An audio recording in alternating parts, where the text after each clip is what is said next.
Hello, I'm Mark Aston. Welcome to The Gift of Hope, a series of interviews with people who are going through tough times within their life, whether it be mental health, addiction, or general health issues. The aim of these stories is to highlight life's struggles, but at the same time, and far more importantly, offer hope and love to all. You're about to meet Peter Smith. Peter has been the tennis director at Memorial Drive for the past 20 years. He's an inspiration to all and is a major mentor to young tennis players, both male and female. Peter lives for his job. He loves helping others and inspiring. But Peter now has Parkinson's disease. His deterioration physically is evident to all, but despite the cards Peter's been dealt, he's determined to play on. He refuses to throw in his hands. Peter, thanks for coming in. You weren't used to the traffic, were you? It's a fair way in from down south. Yeah. It seems that it only takes one minor accident and about 4 million cars stop. But yeah. Anyway, we're here. So. Yeah, you don't normally, you're not normally in town at this hour, are you? No, well, not of late, but I mean, for the last 50 years, I think I've driven in from out there. But teaching at schools on the southern fringe of Adelaide wasn't so bad. Yeah.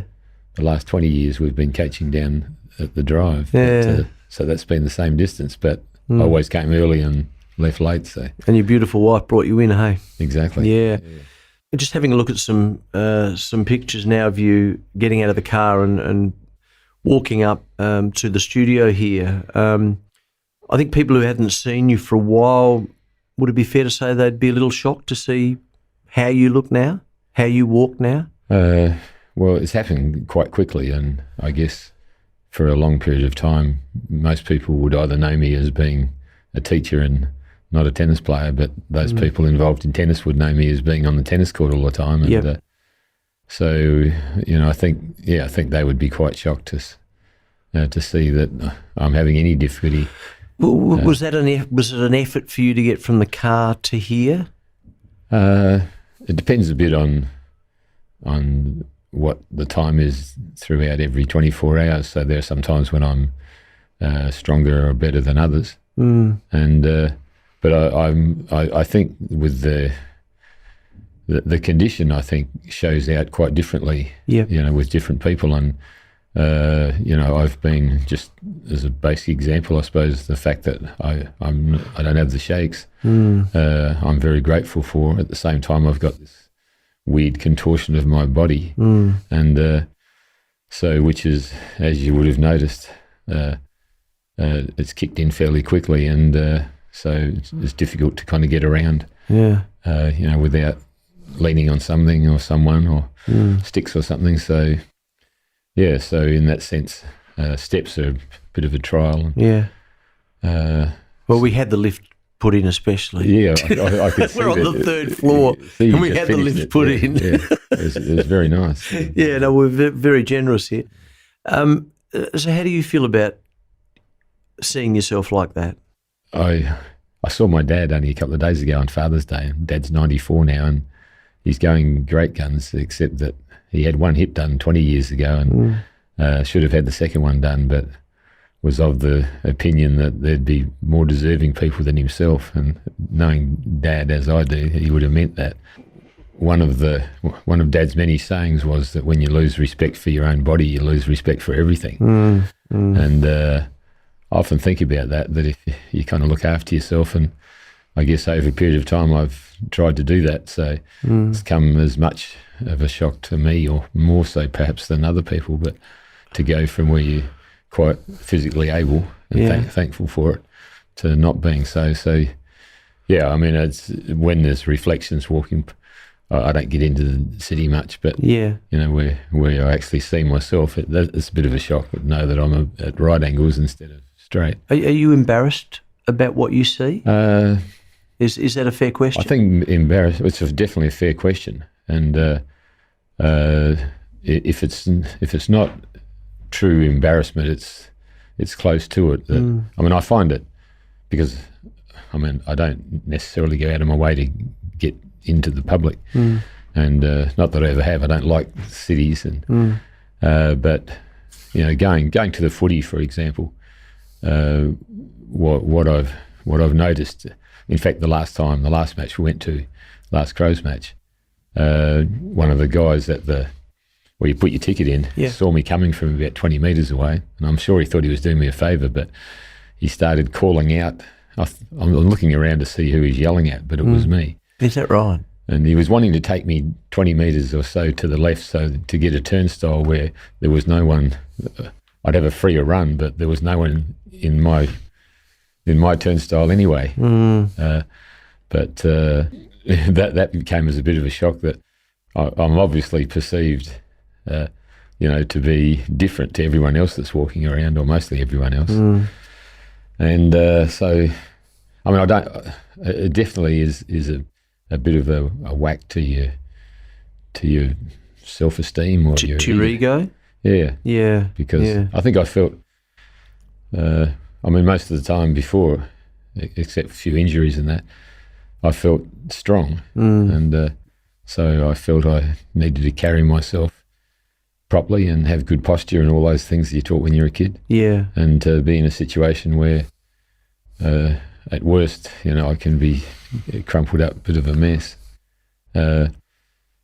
Yes, it's definitely bordering on embarrassing, but and at the same time, I guess I spend a bit of time thinking about what other people are thinking, because some people are really supportive, people I've never seen before, you know, whereas other people couldn't care less as long as you don't get in their way, sort of thing. So the condition is Parkinson's disease, or is it an extension of that, or is it simply Parkinson's? I'm not sure from my experience. It's been 13 or so years now, and I'm not sure whether there's such a thing as simply Parkinson's. That most people's view of it, I think, is exactly what mine was. That I thought it was some guy sitting on a stool in the BBC or conducting interviews or something, or Muhammad Ali taking too many punches, and I think I had a very superficial view of that, thinking that if you had this Parkinson's thing, that there was such a thing as well as those other blokes, and you shook. And clearly you're not doing that. No, then I came, some of the colleagues that I've taught with, I bumped into them, or they rang me or whatever, and unbeknownst to me, they had Parkinson's, and their shaking was, was serious. And so I still thought that's what it was. Yeah. And so the facts are that it causes so many strange things that people wouldn't associate with Parkinson's.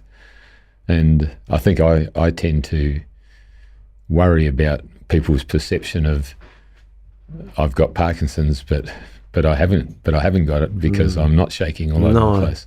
Is the contortion? Obviously the contortion of the body is to do with the disease. I understand that, but how has that come about? What's caused that? Well, I'd stand correction on this, but I'm not sure that the experts. I've come across. I have my own neuros and that, and I've come across a lot of discussion or whatever, and it's quite clear that people, there's not a lot known about it. It's not something that's currently curable. So some people say I have dystonia, I think it's called, this contortion of the body, and in my case it's quite severe. But I myself find it weird, because there are times, not so many, but there are times when I can stand up straight, or I can lie down on a table or a bed and I can lie straight. As soon as I get up, my body is all some weird angles. So, so I know Bronwyn and I, wherever we go, it's not uncommon for us we can identify people with Parkinson's much quicker than other people probably. Do you wake up some mornings and think, oh, woe is me, why me? This is not fair. I don't understand what I've done to deserve this. Well, one of the reasons why I don't wake up in the morning thinking any of those things is because one of the downsides of Parkinson's, probably arguably one of the worst for me, is you can't sleep. I've not thought about that over the years, because it's the sort of thing, if you miss sleep, you feel tired. But the situation is such that on a bad night I might get maybe 2 hours or something, so that has an impact, because you can't, if you're going through that sort of phase, you can't rely on yourself 100% to do all sorts of things like driving vehicles, whatever. Just not because you can't drive, but just because if you're tired, you can't. Of course, you might fall asleep. Yeah.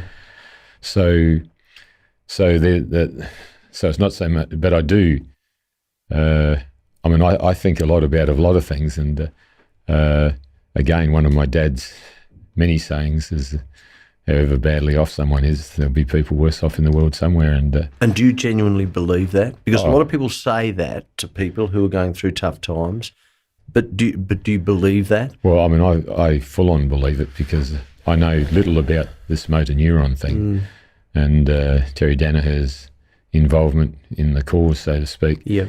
And so I look at that and I think, well, I'm not happy with, I'm not jumping for joy over my lot. But at the same time, except for injuries and wear and tear from sport, I consider myself to have had 50 good years, and even though I'm not sure what the end result of this stuff is, I 1,000% believe that there's a lot of people in a much worse situation, and the fact that to this stage, I feel like I've retained at least what's above my shoulders is still functioning reasonably normally. And that is so important, isn't it? Yeah. As much as our bodies are key to getting us around, I think losing your ability to think and reason and love and appreciate, but I would think that would be something that would be something that would be terrible. It would just be horrible. Right. I've got a situation, a personal one at the moment, that I came from the country, and my mum and dad are both still alive. And Dad's 94, Mum's 93.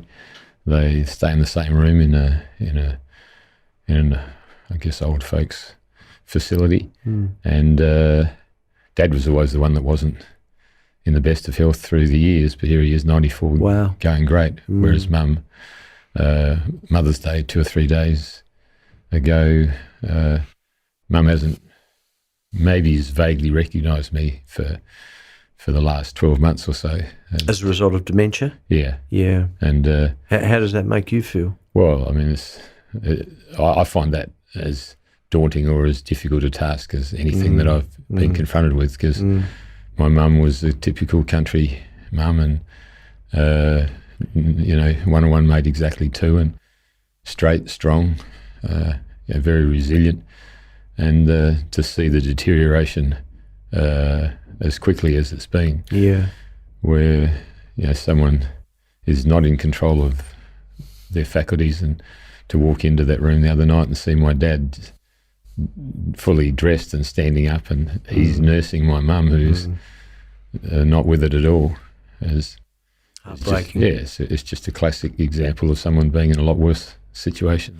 And what about the added pressure that your father has with your condition? How does that work? I think even though Dad's going very well, and we hold just pretty normal conversations, in saying that pretty normal conversations at that age is not completely normal. It's different, yeah. Yeah, and there's some repetitive stuff. Yeah. Like the recognition of my green running shoes, which are actually blue. And sounds like something I'd say when I was using, when I was completely non-coherent. But I don't mean that disrespectfully. Yeah. I know what you mean, yeah. So, yeah. I'm sure my dad was he's a World War II vet, and extremely strong, quiet, unassuming, but very strong, and sort of totally reliable, and took all of his responsibilities and everything as seriously as anyone I've ever known. So I think Dad at the moment feels the responsibility to Mum that it's his responsibility. Yeah. Even though he's as old as he is, and so I find it difficult, to see someone like that, not capable of, very proud man, but and I can relate to it because you don't. There's something where you don't feel completely whole, as much as people might say, you shouldn't think things like that. Well, I mean, I don't discuss those things with other people, but I mean, you do feel not the whole, the full quid. So. Life can be so good, Pete. It can be fantastic, as you know. Yeah. And, I think as we all know, and yet at the same time, it can be, for a whole range of reasons, it can be such a challenge, can't it? Yeah. Well, I think what, people talk about what things meant to happen and that sort of stuff. Well, I don't believe that at all. But sayings come into my mind. I'm not sure why that even though this condition's been, for me, 10 to 15 years, but it's only been of late where I felt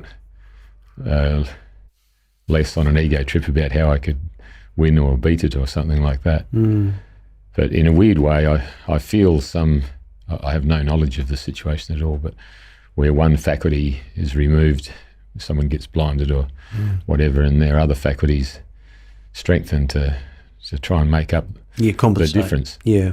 I'm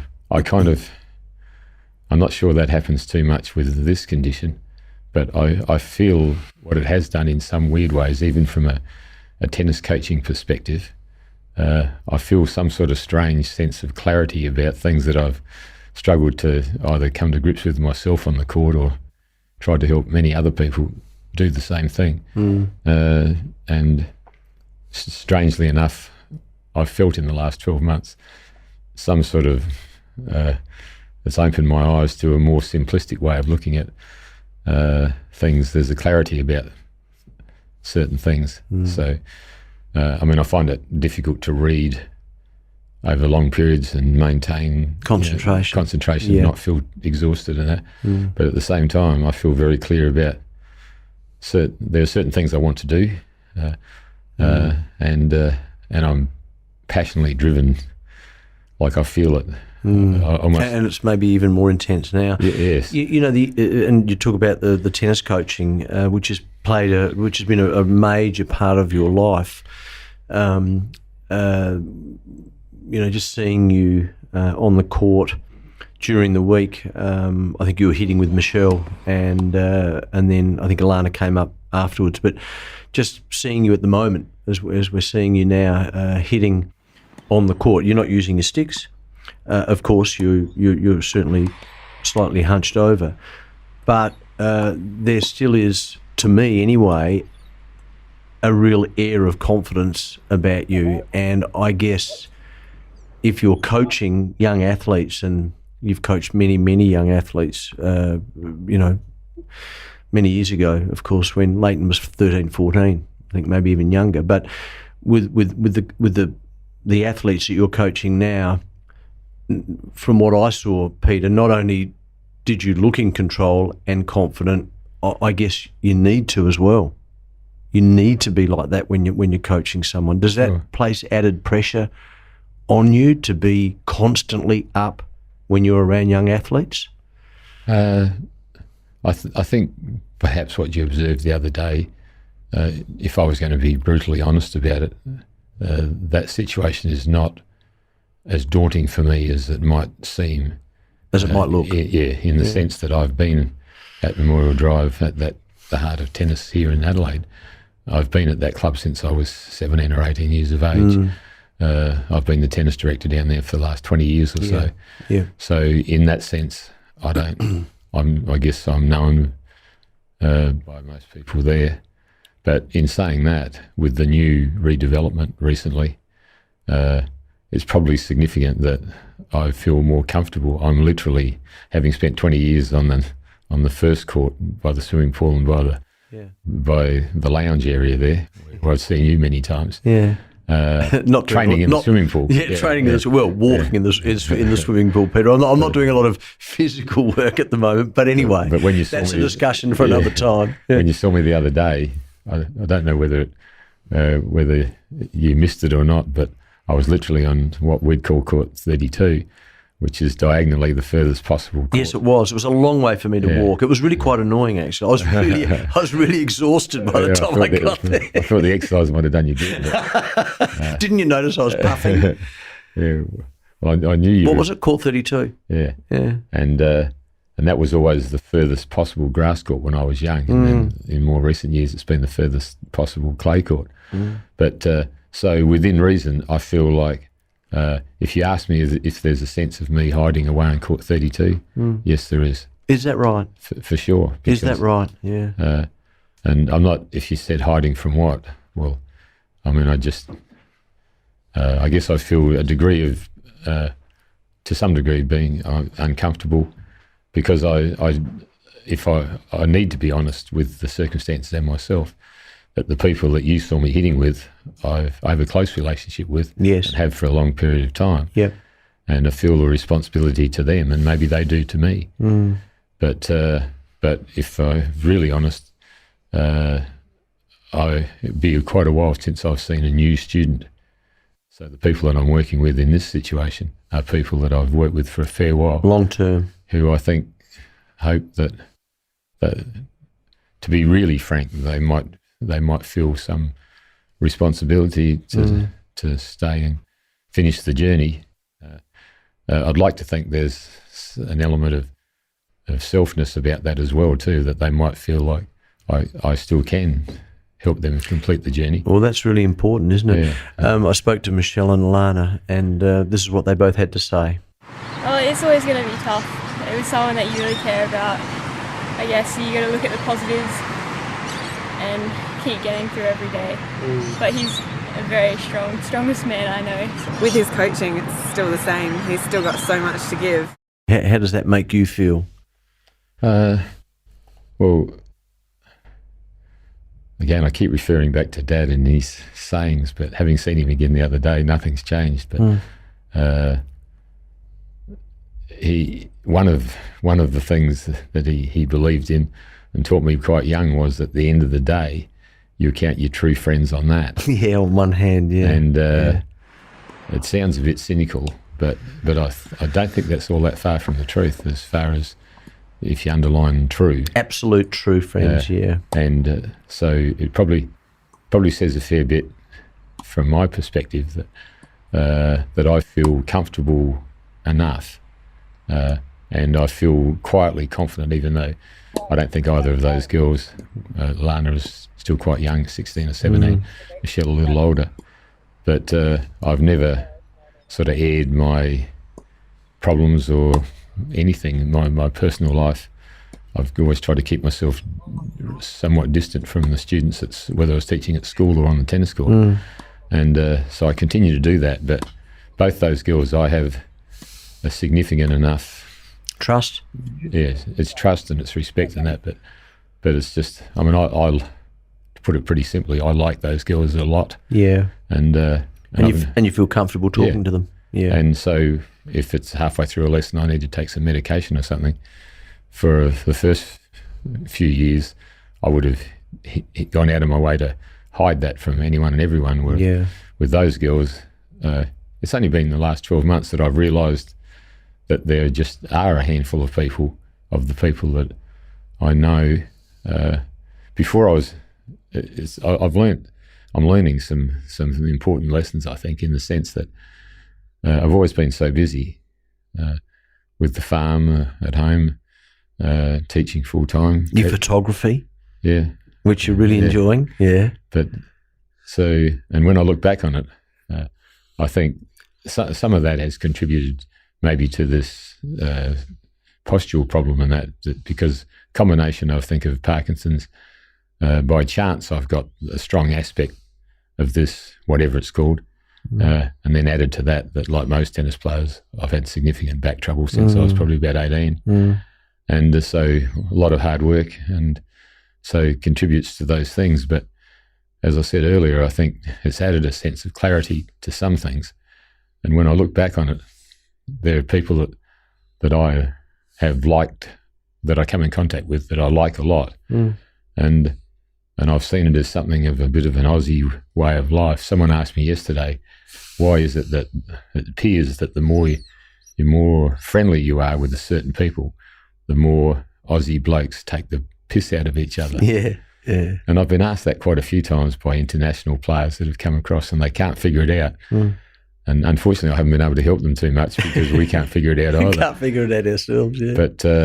But before, I think it was you put up the shutters and you don't let anybody it's like a sign of weakness if you let anybody get close to you. And I think I've felt that very strongly for all of my life. And in a way, I have a strong desire to maintain an independence and an ability to do everything for myself. In saying that, there's just been a few times when those girls that we're talking about, for example, if they see me where I've dropped my guard for even a fraction of a second, and they've seen me vulnerable, unwell, or vulnerable, medication, perhaps, being sick, that sort of thing. I've seen in their eyes or in their faces what I would feel for them if the roles were reversed.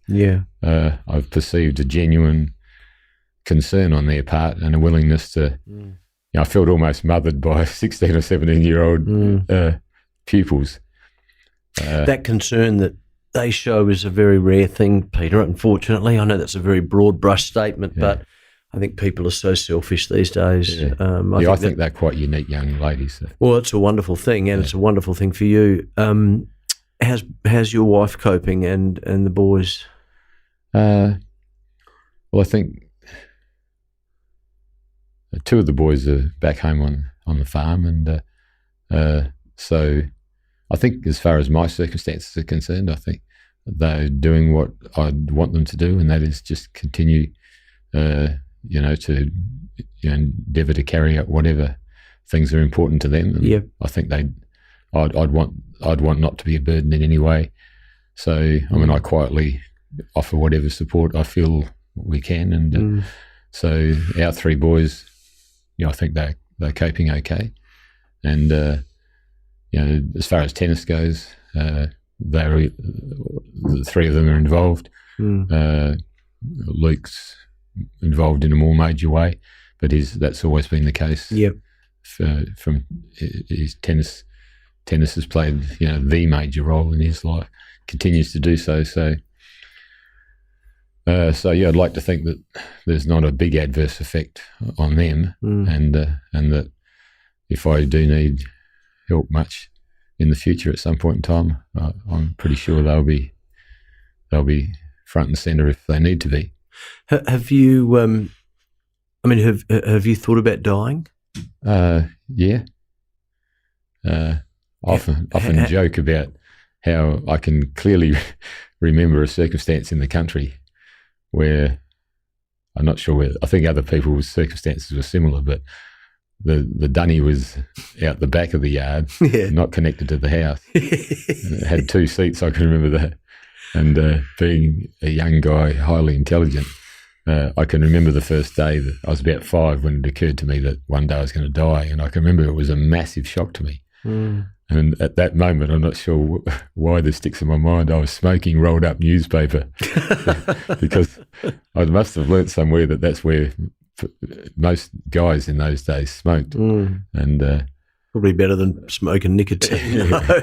But so I kind of have that vivid connection about the two. Well, that was the first time it occurred to me that such a thing could happen. What about more recently? More recently, well, I consider myself to be fortunate that when I hear of some people's reaction to hearing that they've got something that's reasonably serious, and I've had that on a couple of occasions, and for whatever reason, even though I have the same concern that perhaps most people have, but it didn't have the immediate effect on me that it has to some of those people. I felt like that just because that day I actually found out formally that yes, I do have something. Well, I knew that anyway. And it's called this. Well, it didn't really make too much difference to me because I knew I had something. Yeah. I didn't have a clue about what the technicalities were. No. So I've continued, rightly or wrongly, to try and leave it like that. But I think Bronwyn's probably picked up the responsibility of finding out more of the technicalities. So I think with the other issue that I'd had before Parkinson's, there was more of a genuine possibility of that coming to a more rapid conclusion. That was a cerebral problem, wasn't it? I think people thought, some of the medical profession thought I'd had a massive brain tumour. Yeah. But in fact, I had don't ask me for the medical difference, but a pituitary tumour of some significance. But you got through that. Yeah, so more or less. Wow. That's 21 years now, and that's it's still there, and it still requires some attention. But that's in theory seemed more immediate, and for some reason or other, I have some sort of quiet sense of calm about that when it happened. Do you have the same sort of calmness about this?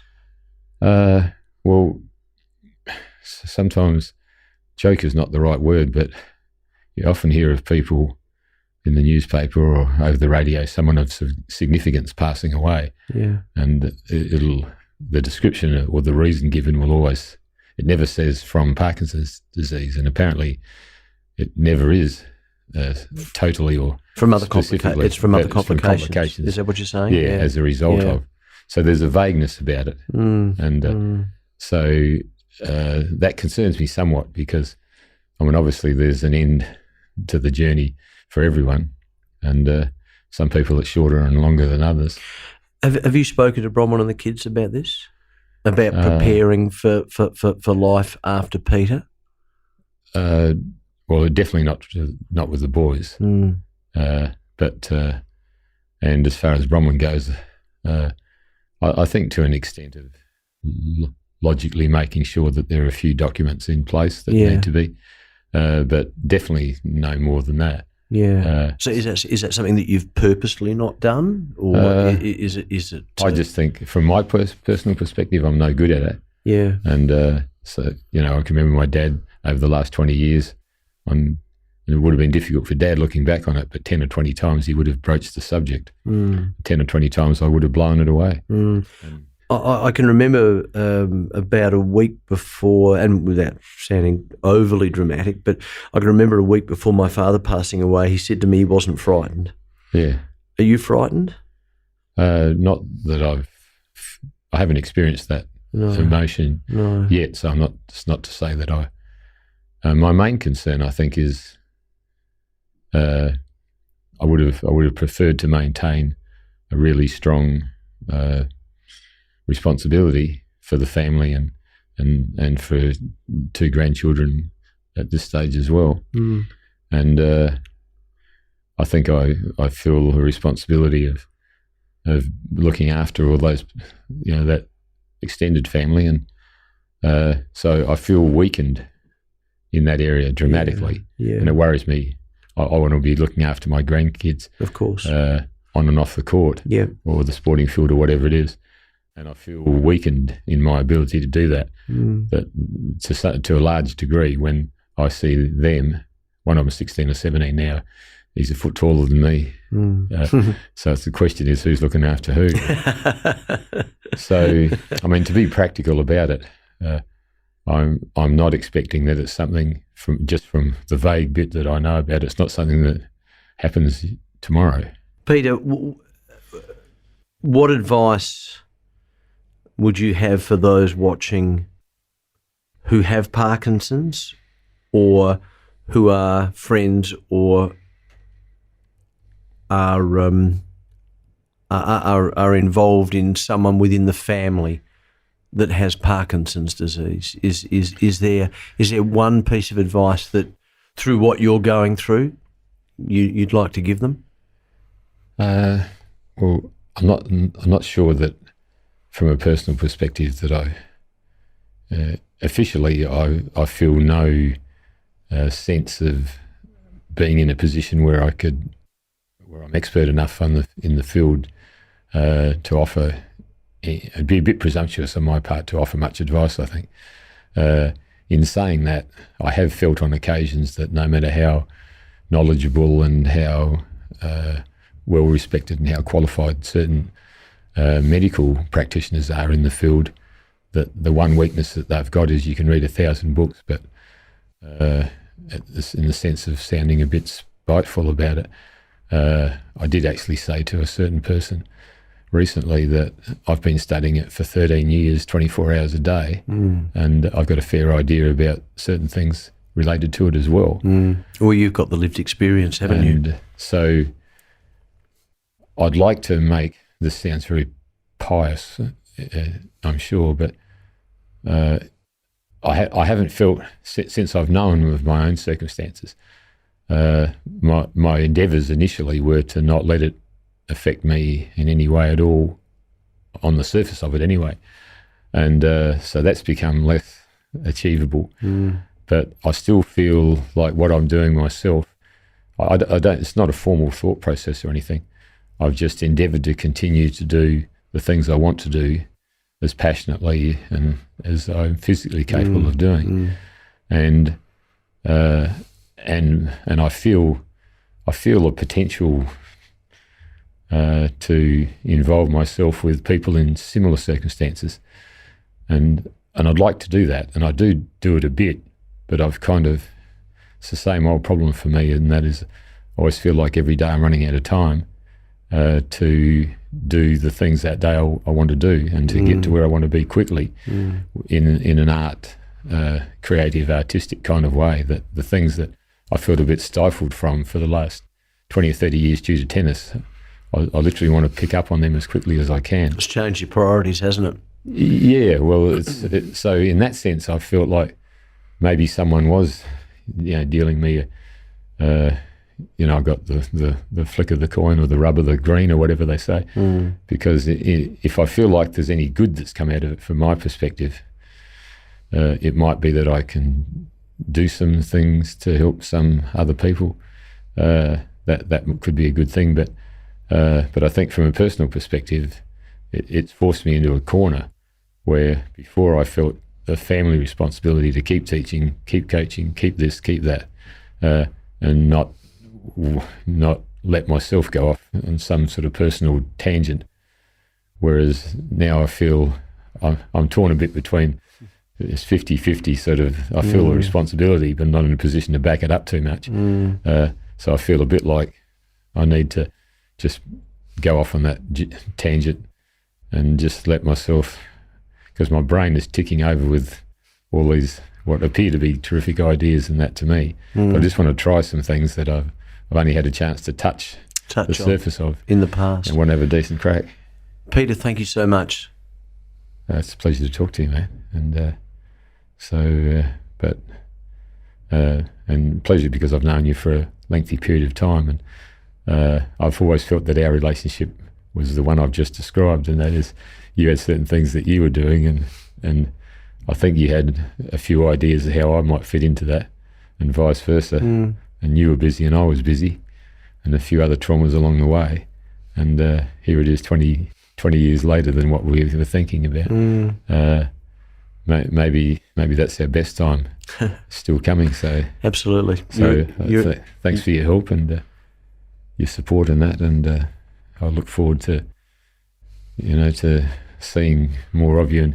But I think it's a good example of what we're saying. The ice is broken, and it's something to do with when you're dragged. It's maybe not the right word, down into a certain level. You don't care anymore, and suddenly you drop the shutters a bit, or lift the shutters a bit, I think, and say what you want to say and behave the way you'd like to behave. And so that's how I kind of feel. So thanks for the opportunity, and I look forward to keeping in touch with you.